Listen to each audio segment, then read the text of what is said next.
ओम नमो भगवते वासुदेवाय। श्रीमद्भागवत प्रथम स्कंध आठवां अध्याय।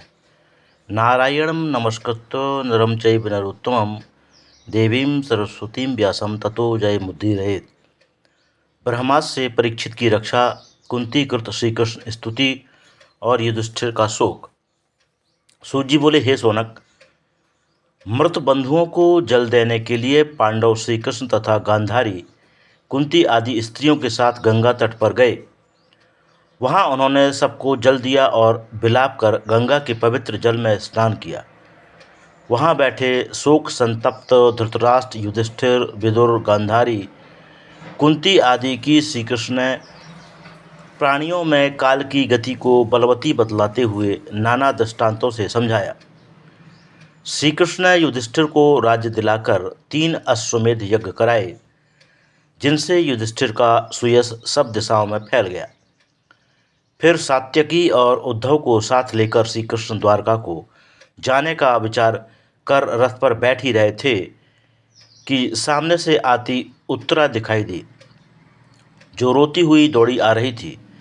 गंतुम कृतमतिर्ब्रह्मन् द्वारकां रथमास्थितः उपलेभे भिधावन्ती मुत्तराम भयविह्वलाम्। उत्तरा ने कहा, हे भगवान, रक्षा कीजिए। यह दैदीप्यमान तीखा बाण मेरी ओर आ रहा है।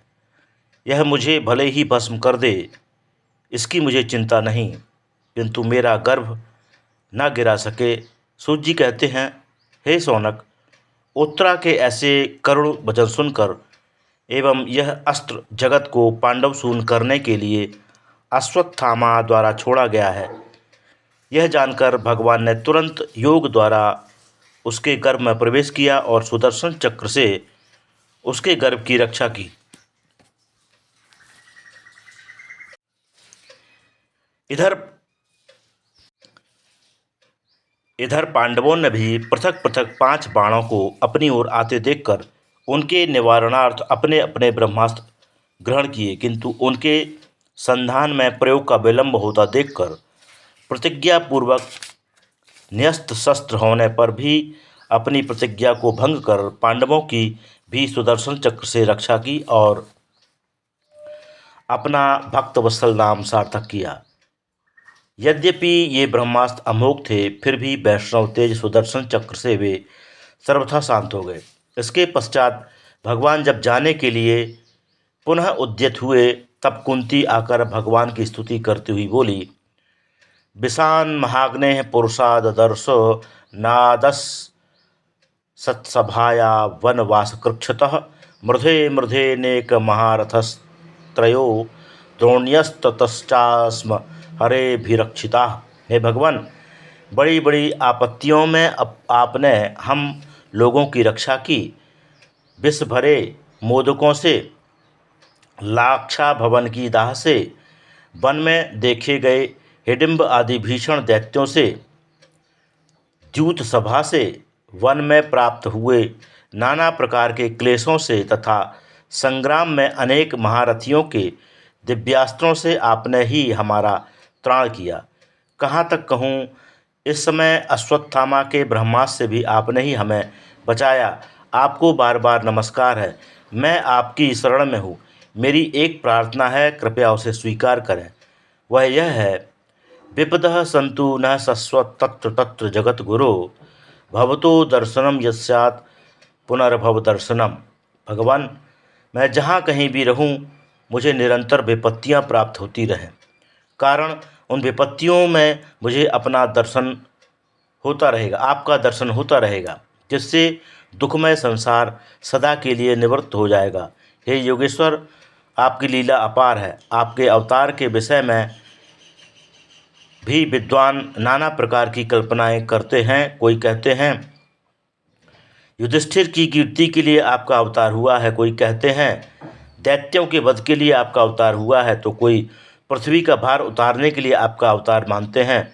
बात कुछ भी हो, पर आपके निर्मल चरित्र जो सुनते हैं या सुनाया करते हैं, वे तो संसार से विमुक्त हो ही जाते हैं और आपके चरणों तक अवश्य पहुंच जाते हैं। आज आप हम लोगों को छोड़कर जा रहे हैं। आपके सिवा हमारा कोई दूसरा रक्षक नहीं है। आप ऐसी कृपा करें कि मेरा मन आप में ही सदा लगा रहे। मैं आपके मंगलमय दिव्य नामों को स्मरण कर बार बार प्रणाम करती हूँ। मुझ पर आपकी दया सदा बनी रहे। इस प्रकार कुंती भावपूर्ण 26 श्लोकों से स्तुति कर अश्रुपूर्ण नेत्रों में भगवान श्री कृष्ण को निहारती हुई चुप हो गई। सूत जी कहते हैं, हे सौनक, इस प्रकार कुंती की प्रेममयी स्तुति से प्रसन्न होकर भगवान मुस्कुराते हुए बोले, बुआ जी, तुम्हारी इच्छा पूर्ण होगी। यह कहकर श्री कृष्ण फिर हस्तिनापुर लौट आए। इधर युधिष्ठिर की विलक्षण दशा थी। वह अपने सुहृद और बंधुओं के वध का चिंतन करते हुए बड़े मोहपास में बंध गए थे। वे कहा करते थे, मैंने इस नश्वर शरीर के लिए कितनी अक्षौहिणी सेनाओं का नाश कर डाला है। मेरी क्या गति होगी। करोड़ों वर्षों तक भी मेरा नरक से उद्धार होना संभव नहीं। व्यास आदि महर्षियों ने तथा स्वयं भगवान श्री कृष्ण ने बहुत से इतिहासों द्वारा युधिष्ठिर को समझाया, किंतु उनका शोक निवृत्त नहीं हुआ। कारण भगवान श्री कृष्ण अपने अनन्य भक्त भीष्म पितामह की महिमा लोक में अभिव्यक्त कराने के निमित्त उनके मुख से निकले उपदेशामृत से उनका मोह निवृत्त कराना चाहते थे। इसलिए व्यास आदि महर्षियों के वचनों से उनका मोह निवृत्त नहीं हुआ। एक दिन महाराज युधिष्ठिर नित्य की भांति भगवान श्री कृष्ण का दर्शन करने उनके निवास स्थान पर गए। वहां उन्होंने भगवान को नेत्र बंद कर ध्यानमग्न देखा। कुछ देर बाद जब भगवान ने नेत्र खोले, तब युधिष्ठिर ने प्रणाम कर पूछा, भगवान, आप किसका ध्यान कर रहे थे। यह सुनकर भगवान ने के नेत्रों में अश्रु झलक आए। उन्होंने उदास होकर कहा, राजन, सरसैया पर लेटे भीष्म बड़े ही आर्त भाव से मेरा ध्यान कर रहे थे। उनसे आकृष्ट होकर मैं वहां उन्हीं के पास चला गया था। अब भरतवंशी सूर अस्त होने वाला है। आपको जो कुछ सीखना हो उनसे सीख लीजिए। महान योद्धा, परम ज्ञानी, मेरे अनन्य भक्त भीष्म के तुल्य धर्म का तत्व जानने वाला दूसरा कोई नहीं। उनके समीप जाकर आप समस्त धर्मों का श्रवण करें। मेरा विश्वास है कि उनके उपदेश से आपके सब संदेह निवृत्त हो जाएंगे। श्रीमद् भागवत कथा साप्ताहिक के प्रथम स्कंद का 8वां अध्याय समाप्त। कृष्णाय वासुदेवाय हरये परमात्मने प्रणतक्लेशनाशाय गोविंदाय नमो नमः।